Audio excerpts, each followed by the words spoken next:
let's talk about the number one thing that is keeping you back from the life that you actually want.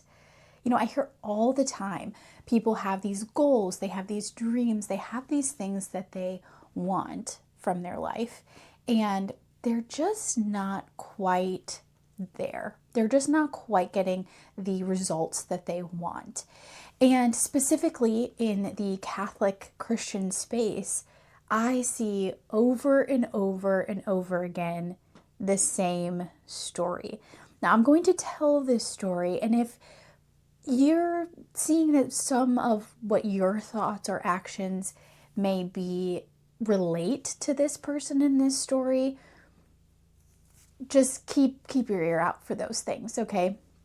So I hear this story all the time. I meet someone, they're saying, "Hey, I feel really stuck.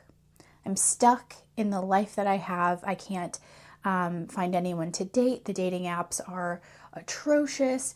I have community, but I'm not really thriving in it. And I just feel like there's more for me. I feel like there is more for my life. In fact, I have these desires. I really want to have like the greatest love story, to have someone who is so totally devoted to me and that I'm totally devoted to them. And so that I can pour all of my energy into them and they can pour some of that energy back into me. And we can have this really beautiful life.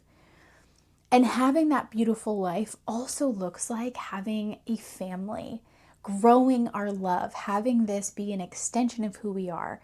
And with all of that, when I have all of those things, I really want to feel fulfilled.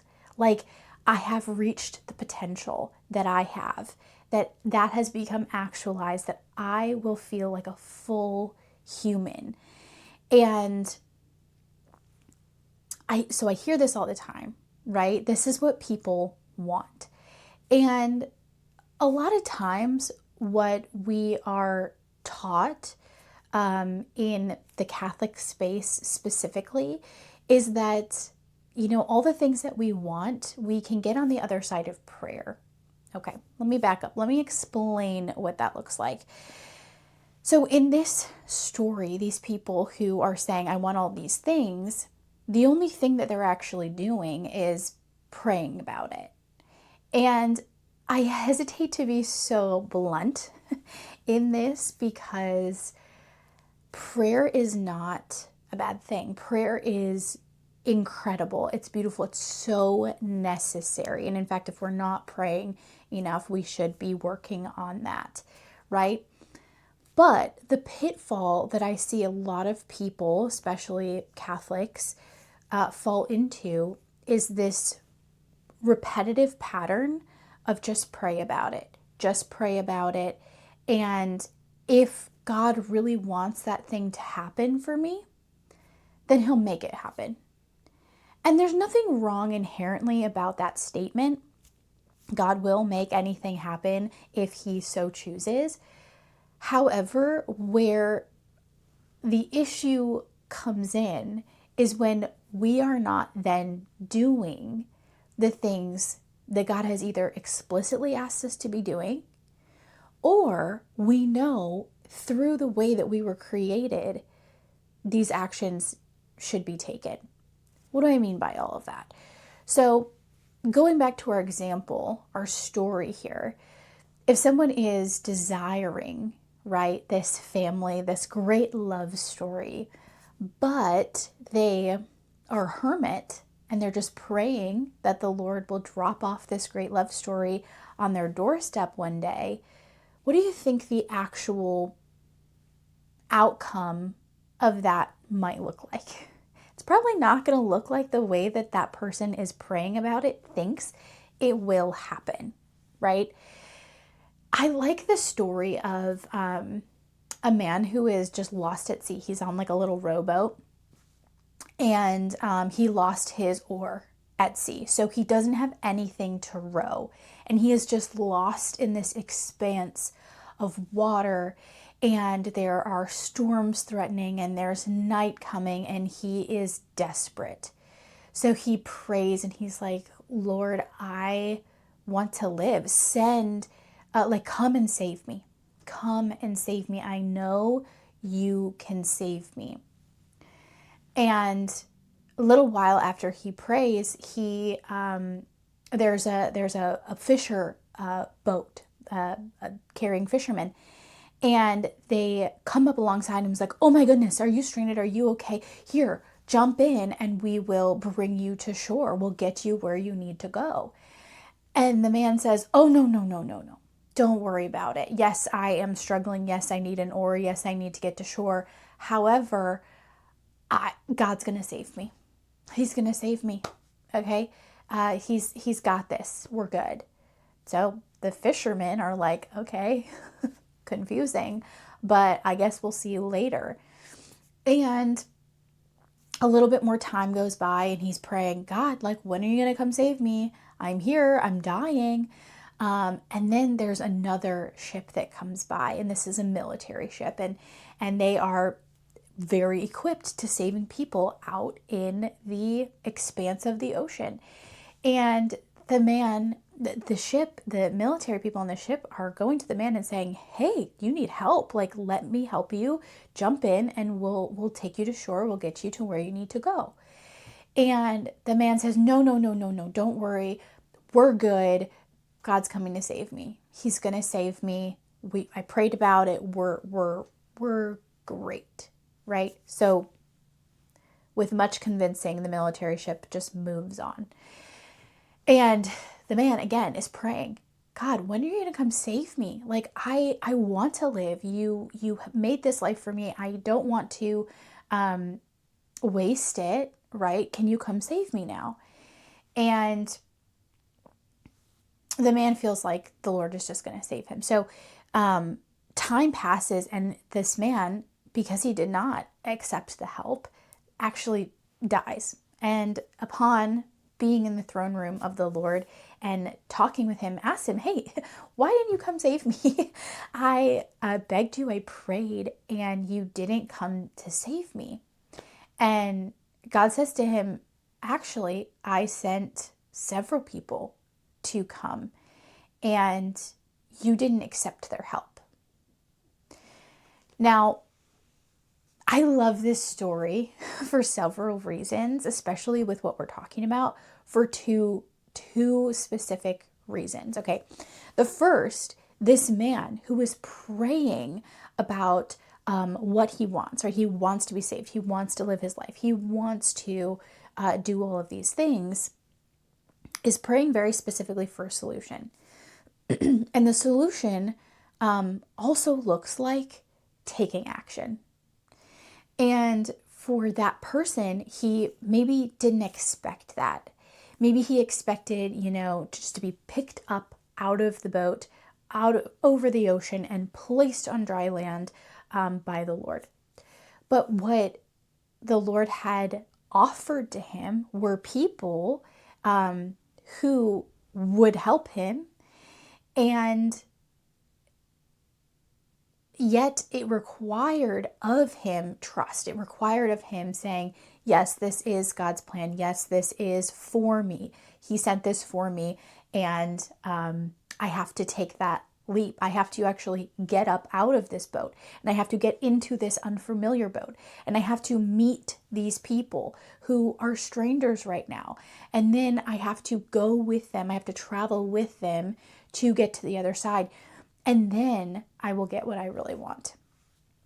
So that's the one aspect where when we pray, it is often not only a passive endeavor. Prayer, in fact, is never passive, right?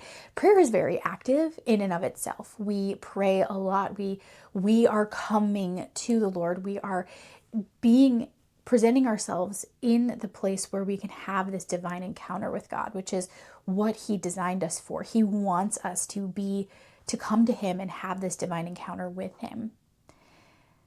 But He also made us with not only the capacity to be able to choose and to do and to act because he gave us an intellect and a will, and he gave us free will.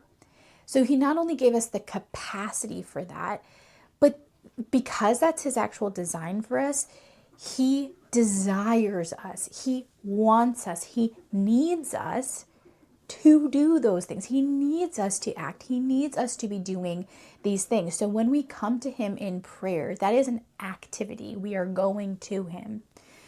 But when we leave it there and we say our prayers and we ask him for the things that we want and we ask him for the miracles to occur, but then sit on our heels and wait to receive what he has in store for us without then getting up and doing anything, that's where there's this disconnect that I see a lot of people facing.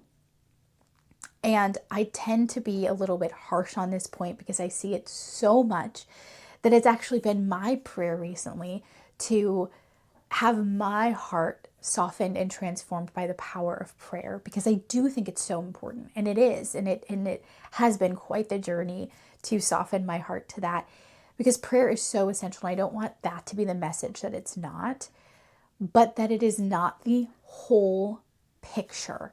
Okay, this is the really important point here that I'm trying to make. Now, the second part of this story, so the first part is that, like, we have to act, we have to do. When God comes in, the answer may not look exactly like how we hoped it would or imagined it would in our own minds. We still have to get up, take courage, and act. Okay, that's one thing. The other side of that is that God will use us to answer other people's prayer. And the only way that we can be that vessel of God's love and mercy and help to others in need is if we act in cooperation with him. If we are also listening to his voice to say, hey, this is what we should be doing.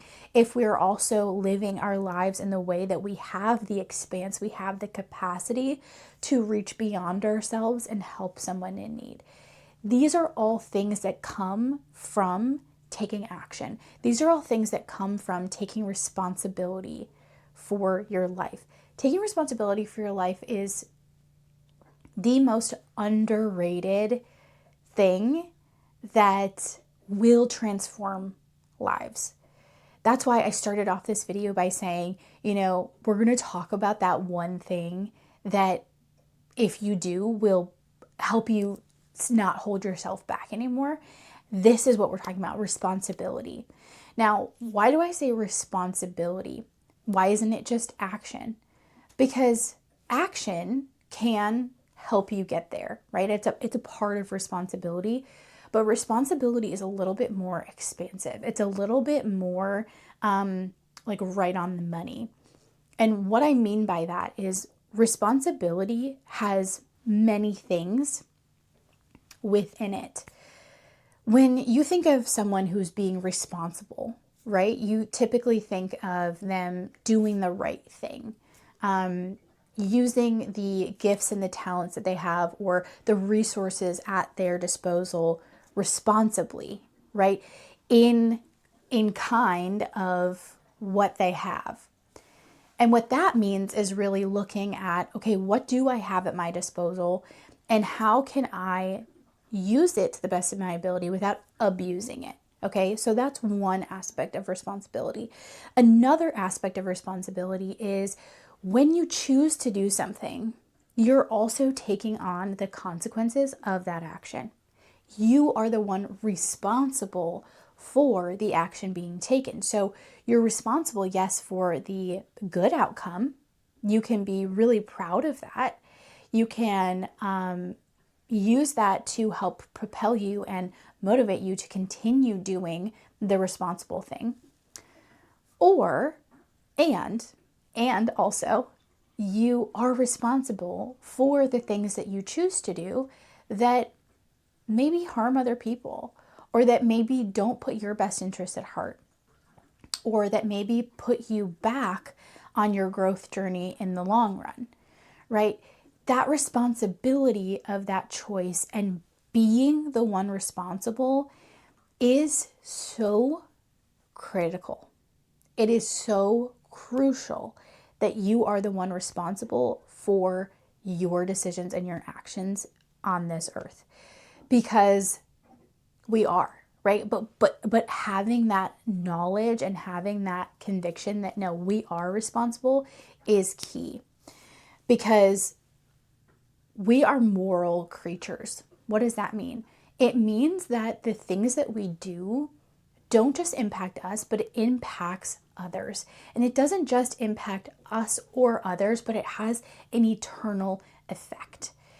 What that means is that it's not only like hidden, right? Like if you're in your room and the doors are closed and you do something that you think doesn't affect you or other people and that it's hidden so no one will ever know.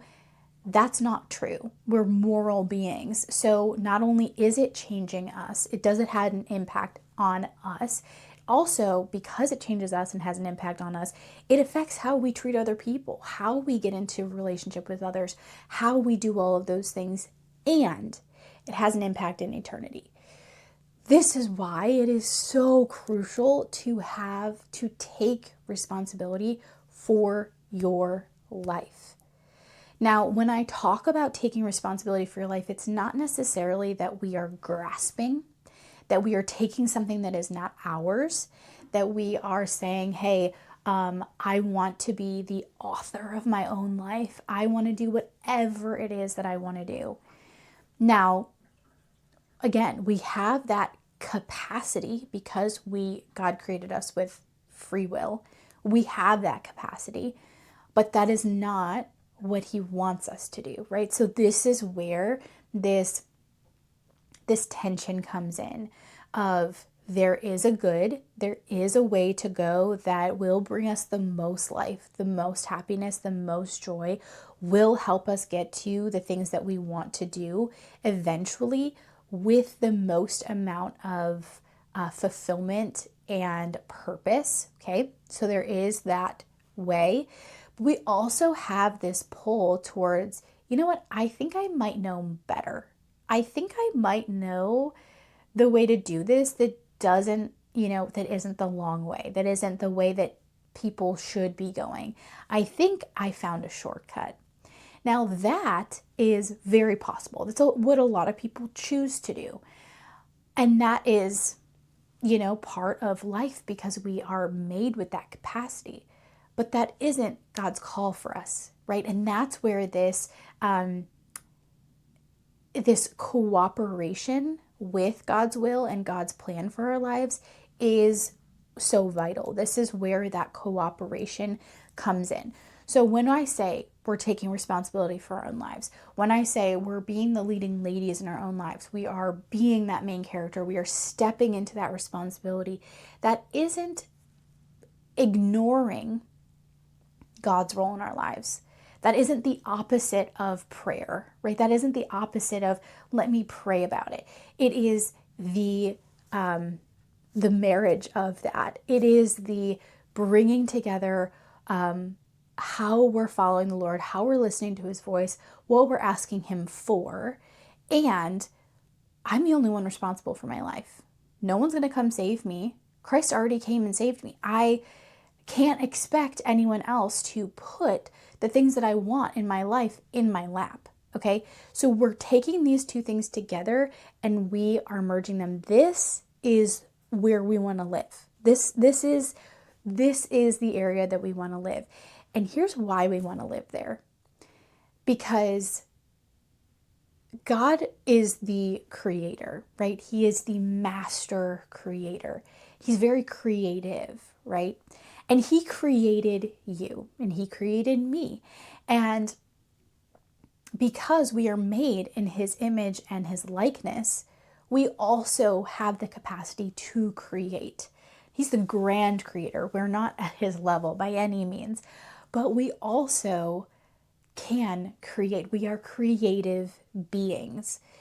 And there's this quote in this book by Julia Cameron, and it's a great book, and it's called The Artist's Way. And this quote it says, creativity is God's gift to us. Using our creativity is our gift back to God. I love this quote so much because it really ties this all together, because it really says we are creators as God is a creator. And He doesn't want us to go off and create a new reality. But what He really desires us to do is to unite our creativity with His, to become co-creators of our lives. He is the master creator. He put us here on earth. He has a grand, brilliant plan for us. But He also gave us the capacity to create, to be creative, and to have a hand in that responsibility for our own life. So when we become the co-creator of our own lives with God Himself, we are no longer passive. We are no longer sitting in the backseat. We are the leading ladies of our stories. We are the main character of this story, and we are helping to understand and to steer where this life is taking us. So, by the way, those desires that we have, those things that we really truly desire, most of the time are not against God's plan for us. Most of the time, that is His signal to us to say, hey, this is what I have planned for you. And I want you to want it, because when you want it and then you get it, you're able to be more fulfilled, right? So in knowing what those desires are, we can help say, hey, because I'm a co-creator, because I have an inkling that this is where God is calling me to, and I have this power to be this co-creator of my life, and I'm taking responsibility for my life, for my actions, for my inactions, I am going to say, okay, let's get in the car. Let's put it in this direction and let's drive, right?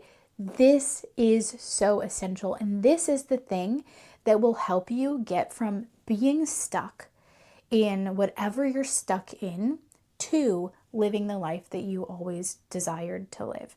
Because right now, if you're feeling like, you're spinning your wheels, you're praying about what you want in life, but you really feel quite stuck. Like maybe you're a little bit forgotten by God. You're just a little bit like flailing around. But what you really want is to feel heard, to feel listened to, and to feel what you really want is that life that you're dreaming of, right? Whether it be that love story that is for the ages, or that family that comes from that, or your desire might be to have recognition in a job, whatever the case may be, and you want to feel like you're being seen, like you're God's chosen, that everything's working out for you. But, you're not feeling that yet, because you're just simply stalling. You're inactive, you're passive, you're sitting in the back seat of your own life, and you're just praying about it. You're just saying, God, why isn't this changing for me? Why am I not in the place that I want to be at yet? And let me tell you, that's a really painful place to be at, and I don't want that for you. And what I do want for you is to understand that there's something you can do about it, and that it requires your participation in your very own life to get the life that you want to live. And when you know this, when you start to do this and you have a guide to help you get through that, then you'll start to see these things shift. And eventually, when you're living the life that you want, that you've always dreamed of, that you have the beautiful love story that you've always dreamed of, that you have that family or you have that career, whatever that is for you, you feel truly, truly fulfilled. And not fulfilled just in the way that, now you have this life, but you feel even more fulfilled because you had a hand in creating that life. You know the ins and the outs. You know all of these things, right? I like to think of, there was this this movie that I remember watching in my childhood. And it was one of those, movies. I don't know where my parents found it, but it was called A Feature Filmed for Family. And if you're in the Catholic Christian space and you grew up in the 90s, maybe you've heard of those too. But it was this movie about, I think it was called Borrowed Hearts. And it was around Christmas time. And there was this man who had a really beautiful home, and someone wanted to, his boss, he was looking for a to become partner in his career. He wanted to up level. He wanted a promotion, and his boss was like, "Okay, cool. Let me come out and spend Christmas with you and your family." The only problem was he didn't have a family. He had kind of made up this story that he had this family so that he could look more like the full package, so that the people at his company would promote him. And so he had to go out and like find a family because he wasn't willing to just admit that he had lied. Okay, so he went out and he found this. Actually, they found him, this daughter and this mom, and she's single. And anyway, so he invited them to spend Christmas with him in his home and to pretend to be his family for this, right? And he was gonna pay them and blah blah blah blah. Okay, so they do this, but I just remember really clearly watching this movie and realizing that at the end of the movie, after they had spent some time together, gotten to know each other, and then the lie kind of came out, and the family decided, it just wasn't worth staying there anymore, because they started to really, become bonded, and they didn't want that to be the lie. And so they left. They went back to their old life. And when they mutually realized, actually, no, we want this life together, and the reconciliation happens, and it's beautiful in rom-com, right? It's amazing. And they come back together. That is the time when they know that they feel more fulfilled in that relationship. Okay, why do I bring this up? Bring that up because even though it was messy, even though it didn't start off in the way that everyone imagined it would, even though there were extenuating circumstances, even though there were awkward times and times that it really didn't seem possible or feasible that they would work out at all, even when there were times when, there are embarrassing moments that each other saw, right? That you typically wouldn't want the person that you're, getting to know to see too soon. Even though all of those things happened, it brought them closer together. And when they were together at the end of the movie, they knew their story. And their story was so unique to them. Their story was so special, and their bond was so unique because of their actual story, because of the ins and the outs and the ups and the downs, and because of all the things that they had to overcome. Now, take that and sub it with when they met each other. Literally, someone coming to the door, someone breaking in and saying, "Hey, I'm here. This is your family." And that tentative relationship, that I don't know how to act around you, I don't know, right? And seemingly from the outside, they look the same. The result is the same from the outside. There's a relationship here and there's a relationship there, right? But the difference is all of the history, all of the experiences, all of the ups and downs. This relationship over here is new, it's tentative, it's lacking depth. This is full of depth. It's full of the messy and the good and the beautiful and the hard and the bad and the ugly, right? And when we sometimes imagine, as we're praying for our future, and we're imagining, hey, like, I just want to have this love story, right? What we are sometimes imagining is like literally the Lord just bringing someone into our lives and it being the perfect fit right away, and it just being amazing and rainbows and butterflies from the very, very beginning, right? I know we've all thought those thoughts and we all want that result, but that isn't always, well, first of all, it's not very practical to imagine because it's not really going to happen. But if it did happen, okay, if that is the way that it happened, the relationship that you're actually desiring isn't actually going to be fulfilled because it's going to be a shell. It's going to be a shell of a relationship, especially at the beginning. So when we're asking for things, we're asking for this big, beautiful, dreamy life. We also have to recognize that that big, beautiful, dreamy life has a lot of ups and downs in it. And when we experience that, we're so much more bought in to that life because of all that we know.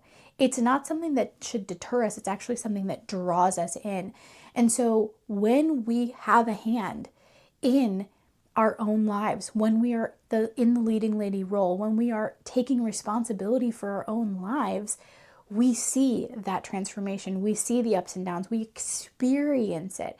And so when we get that life, that version of the dream life, we feel so much more fulfilled because it didn't just drop in our lap, but that we worked hard and we were an active participant in it the whole time. That's what makes it really, really sweet. And that's truly what I want for you. If that dream life that you want, I want that for you. And I want you to have that tangible experience in it because I know that that result is going to be much more full for you to experience than if you got the shell of what you wanted. And so from the outside, you have the thing, but do you have the thing, right? And this is the exact reason that I created the Bridesmaid to Bride Challenge, because this journey to get here to the life that you really want, but to be so integrated into it that you know all the ins and outs and you have the whole experience to get there, it takes a lot of work. And a lot of times we don't know where to start. And frankly, we don't want to do it alone. And so that's why I created the Bridesmaid to Bride Challenge, 3 days where we are going to dive into the sneaky things that are keeping you stuck and how to actually take action to get you from the life that you're currently stuck in to the life that you've always dreamed of, and to have that deep seated fulfillment in it, that really practical hands-on experience. So if that's something that is really interesting to you, that you really want that life, and you know that taking responsibility and being a part of that life is the way to get there, but you're just not sure exactly how you fit into it, this is what the challenge is all about. So I encourage you to join the Bridesmaid to Bride Challenge, where we're going to go through all of that and really help you become the person that God created you to be. Not only in who you are and who you're becoming, but in the life that you're co-creating with Him. I can't wait to see you in the challenge, and I can't wait to see you next week for more. I'm cheering for you.